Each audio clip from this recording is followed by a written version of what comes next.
જય Shri Krishna students. Hope you all are healthy at your home.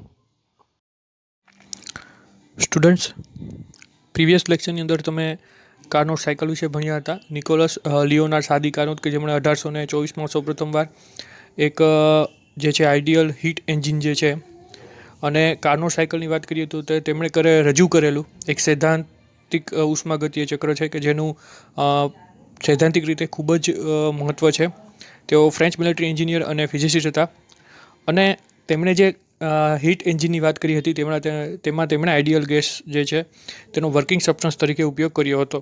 આ ઉપરાંત આપણે જે છે કાર્નોટ સાયકલની અંદર જે છે આવેલા 4 જુદા જુદા જે તેના ઓપરેશન છે અથવા તો જે તેના સ્ટેજીસ હતા. આઇસોથર્મલ એક્સપાન્શન, પછી હતું એડિયાબેટિક એક્સપાન્શન, નેક્સ્ટ હતું આઇસોથર્મલ કમ્પ્રેશન અને ફોર્થ જે હતું એ હતું adiabatic compression.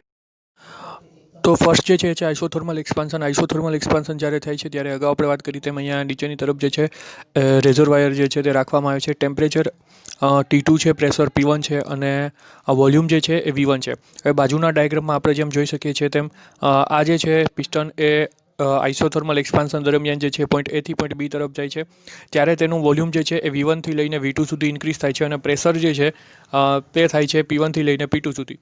Now let's see the isothermal expansion. First આપણે વાત કરીએ આઇસોથર્મલ એક્સપાન્શનની. So this process is isothermal. So delta E is equal to 0 if Q2 is the heat absorbed by the gas and W1 work done by the gas. Work done in any process it is represented by, તો work done જે થાય છે કોઈપણ પ્રોસેસમાં તેને આપણે W is equal to integration of PdV વડે દર્શાવી શકીએ. સો અહીંયા જે છે આપણે W1 જે work done by the gas થાય છે તેના વડે તેને દર્શાવ્યું છે. W1 is equal to integration of PdV. એક મોલ આઈડિયલ ગેસનો ઉપયોગ જે છે કાર્નોએ તેમની એન્જિનની અંદર હીટ એન્જિન જે છે કાર્નો એન્જિન તેમાં કર્યો હતો. એટલે આપણે જે છે એક મોલ આઈડિયલ ગેસ જે છે તેની વેલ્યુ અહીંયા રાખીએ તો P બરાબર RT for 1 mole of gas.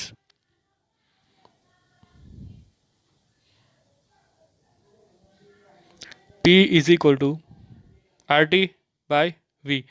સો હવે આ જે Pની વેલ્યુ છે તે આપણે આપણા જે W1 વાળું ઇક્વેશન છે તેની અંદર મૂકશું તો W1 is equal to integration of RT by V into DV.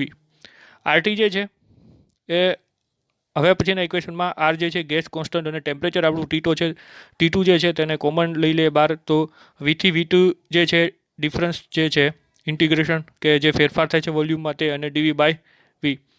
Now direct log to the base E જે છે તેનું વેલ્યુ આપણે અહીંયા મૂકી દઈશું. બીજા કોઈ વધારાના સ્ટેપ જે છે એ આપણે અહીંયા ઇનપુટ નથી કરતા. સો આપણને જે છે એ W1 માટે જે છે એ આ મુજબનું ઇક્વેશન મળે છે RT2 ln V2 by V1. So this is the isothermal expansion. According to the first law of thermodynamics જો આપણે વાત કરીએ, according to the first law of thermodynamics આપણને બધાને ખબર છે તેનું equation E is equal to Q minus W જે છે. So delta E is equal to Q minus W1. Okay, અહીંયા જે આપણે Q જે છે ડેલ્ટા Eની અંદર ફેરફાર થાય છે, સોરી 0 આવશે. Q માઇનસ W1 જે છે તે આપણે હીટ અને વર્કનું વાત કરીએ. અહીંયા હીટ જે છે તેને આપણે Q2 હીટ એબ્ઝોર્બ કરે છે એટલે Q2 દર્શાવીશું અને માઇનસ W જે છે એ ઇક્વેશનની આ બાજુ આવતા આપણું જે ઇક્વેશન છે એ Q1 બરાબર W1 બરાબર RT2 ln V2 by V1 થશે. તો this is isothermal expansion. Second જે છે એ છે એડિયાબેટિક એક્સપાન્શન. હવે જે છે રેઝર્વાયર અહીંથી નીકાળી દેવામાં આવે છે. અહીંયા જે છે ટેમ્પરેચર જે છે એ ડિક્રીઝ થાય છે T2 થી લઈને T1 સુધી અને એડિયાબેટિક પ્રોસેસ હોવાથી DQ બરાબર 0 થાય છે. પ્રેશર જે છે P2 અને V2 એટ પોઈન્ટ B અને ત્યાંથી જે છે તેમાં ફેરફાર થાય છે પોઈન્ટ C P3 અને V3. Now let's see its derivation. So this is adiabatic expansion. This is an adiabatic expansion. So delta Q is equal to 0. Applying first law of the thermodynamics. Minus delta E. Minus delta E એટલા માટે કારણ કે અહીંયા internal એનર્જીમાં ફેરફાર થાય છે. સો DQ is equal two DQ minus W2. DQ જે છે 0 થઈ જશે અને માઇનસ W2 જે છે. નાવ માઇનસ ડેલ્ટા E જે છે ઇન્ટરનલ એનર્જી જે છે તેમાં ફેરફાર થાય છે. સો આપણે લખશું માઇનસ W2, કારણ કે આપણને ખબર છે કે delta E is equal two જે છે CV dt જે છે, એટલે ડાયરેક્ટ આપણે ડેલ્ટા E જે છે તેની વેલ્યુ મૂકશું અહીંયા CV delta T. CV delta T જે તેમાં ફેરફાર થાય છે ટેમ્પરેચરમાં, સો CV T2 minus T1. Okay, minus delta 2 જે છે, હવે માઇનસની વેલ્યુ જે છે અહીંયા CV, અહીંયા જે છે આપણે બ્રેકેટમાં T2 માઇનસ T1 ને માઇનસની નિશાની આપશું, એટલે જે W છે એ W2 થઈ જશે અને CV into bracket T2 minus T1 જે છે બ્રેકેટ કમ્પ્લીટ. નાવ તેનું સાદુરૂપ આપીએ તો CV પ્લસ વેલ્યુ છે એ માઇનસ થઈ જશે, માઇનસની વેલ્યુ પ્લસ થઈ જશે અને બંનેના સ્થાન જે છે એ ચેન્જ થઈ જશે, એટલે આપણને મળશે CV બરાબર T1 માઇનસ T2. બીજું એક વસ્તુ અહીંયા એ યાદ રાખવાની છે કે અહીંયા જે છે એ ટેમ્પરેચર જે છે, temperature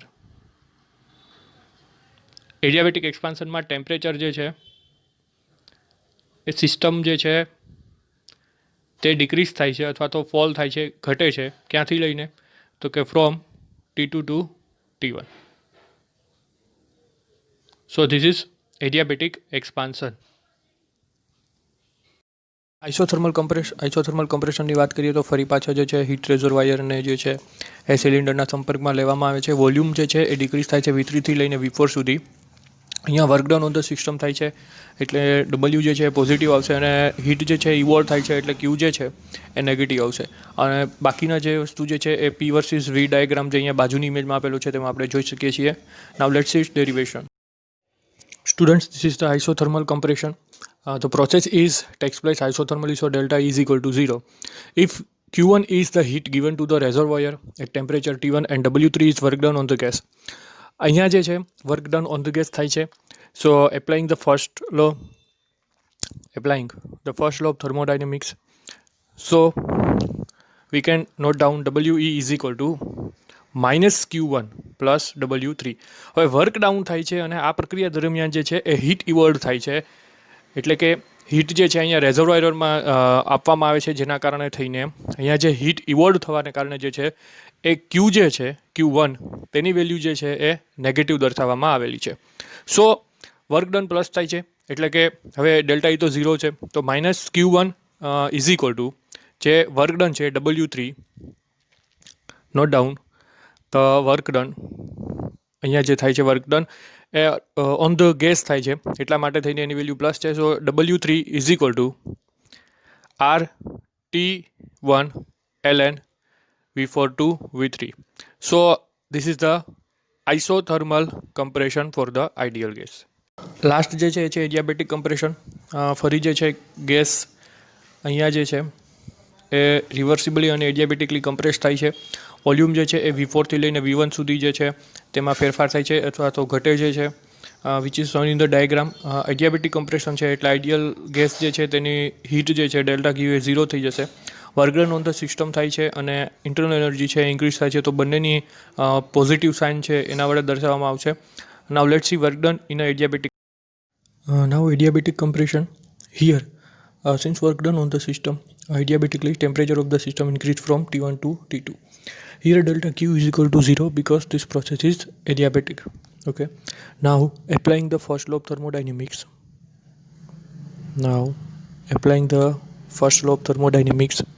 So we can note down delta E is equal to Q plus W4. So Q is equal to 0 plus W4, but delta is equal to CV dt. So put the value of CV dt. Temperature here is increased from T1 to T2, so we can get delta E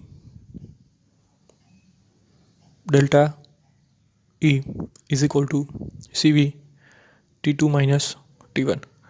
So for the adiabatic compression, W4 is equal to CV T2 minus T1.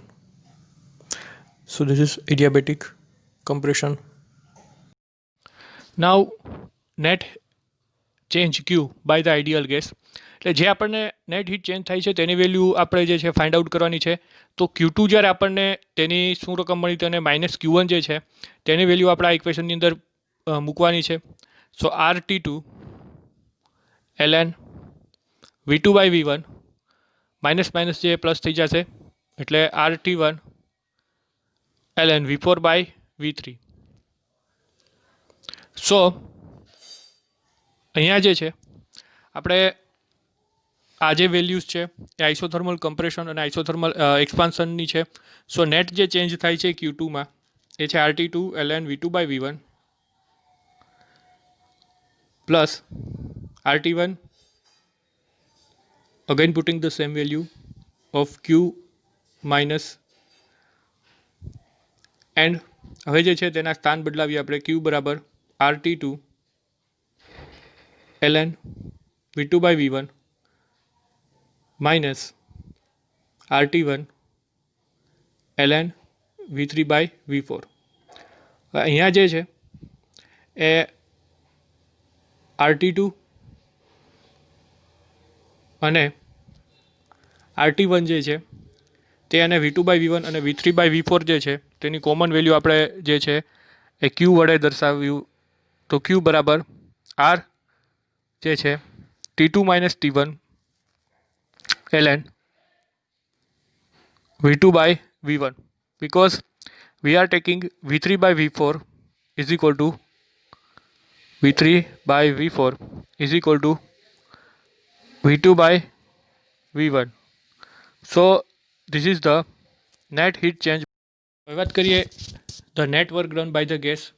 તો જે total net work done થાય છે W બરાબર W1 plus W2 plus W3 plus W4 એટલે કે total જે work done થાય છે ગેસ એમાં અહીંયા કંઈ નથી કરવાનું. આપણે જે કંઈ વેલ્યુ ફાઇન્ડ આઉટ કરી છે અગાઉ તે વેલ્યુ અહીંયા જે છે એ પુટ કરવાની છે. પછી એ W1ની હોય, ત્યારબાદ જે છે W2ની CV T1 માઇનસ T2 પછી જે છે એ W3 અને લાસ્ટમાં જે છે એ વેલ્યુ મૂકવાની છે W4ની T2 minus T1.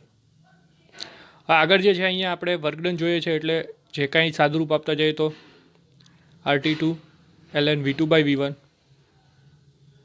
Plus CV T1 minus T2 plus RT1 ln v4 by v3 અને લાસ્ટમાં જે છે આપણે અહીંયા જે છે ચેન્જ કરી નાખશું સાદુરૂપ આપવા માટે એના સ્થાનને. તો T1 માઇનસ T2 અને પ્લસ વેલ્યુ છે માઇનસ થઈ જશે. તો આ બે કોમન પદ જે છે પ્લસ માઇનસવાળા જે પ્લસ માઇનસના સ્ટેપ છે તેને આપણે રિમૂવ કરી દઈશું. તો RT2 ln v2 by v1 plus હવે જે વધ્યું છે એ છે W3ની value RT1 ln v4 by v3. તો એનું આપણે જે છે બંનેમાંથી સાદુરૂપ આપીશું. તો RT2 ln v2 by v1 જે છે અને R3 અને R4 જે છે તેના સ્થાન આપણે ચેન્જ કરી નાખશું એટલે v3 બાય v4 થઈ જશે. સો જે આઇસોથર્મલ એક્સપાન્શન અને કમ્પ્રેશન થાય છે તેના વર્કડનની આપણે વાત કરીએ તો એ T2 minus T1 ln v2 by v1 because v3 by v4 is equal to v2 by v1. So જે નેટ વર્કડન થાય છે તેની વેલ્યુ આપણને આ રીતે કંઈક પડે છે W બરાબર. તો this is the now total work done in a cycle is equal to the heat absorb W. જે ઇક્વેશન 1ની અંદર આપણે આની પહેલાં જે ફાઇન્ડ આઉટ કર્યું નેટ વર્ક ડન એ અને ત્યારબાદ જે Q2 જે છે હીટ એબ્ઝોર્બ થાય છે એટ હાઈ ટેમ્પરેચર T2 તેનું ઇક્વેશન આપણે જે છે ઇક્વેશન જ્યારે આઇસોથર્મલ એક્સપાન્શનમાં ફર્સ્ટ જે ઇક્વેશન મળ્યું હતું તે આપણે લીધું છે. હવે જો ઇક્વેશન 1 અહીંયા આપેલું છે તે અને ઇક્વેશન 2ને ડિવાઈડ કરીએ તો તેમાંથી જે વસ્તુ બાદ થાય છે તે બાદ કરતાં આપણને ફાઇનલી મળે છે T2 minus T1 by T2. So W by Q2 is equal to T2 minus T1 by T2 is equal to your eta. સો આ જે ફેક્ટર છે W by Q2 is the factor W by Q2 is called the thermodynamic efficiency. Net heat change અને વર્કડન છે એ લગભગ equal amount જે છે અથવા તો બંને જે છે એ સરખા થાય છે અહીંયા કાર્નોટ એન્જિનની અંદર. સો આપણે એવું કહી શકીએ કે એફિશિયન્સી ઓફ હીટ એન્જિન જે હોય એ તો આઈધર લેસ ધેન 1 હોય અથવા તો 100% હોઈ શકે. સો કોઈ એવું હીટ એન્જિન નથી કે જેની કાર્યક્ષમતા લગભગ 100% હોય. તો કાર્નોટ જે હતા તેમના એન્જિનની કાર્યક્ષમતા એક તો જે હીટ સોર્સ છે તેના ઉપર અને સિંક જે છે કે જે હીટ રિસીવ કરે છે તેના ટેમ્પરેચર ઉપર જ આધાર રાખે છે.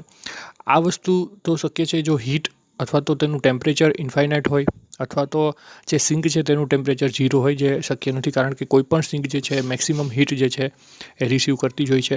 આમ કાર્નોટ એન્જિનની વર્ક એફિશિયન્સી લગભગ 100% મળે છે, જે શક્ય નથી અથવા તો અશક્ય છે. Students, this is the end of this lecture. Next ટોપિકની વાત આપણે હવે પછીના લેક્ચરમાં કરીશું. Till then take care. જય શ્રી કૃષ્ણ.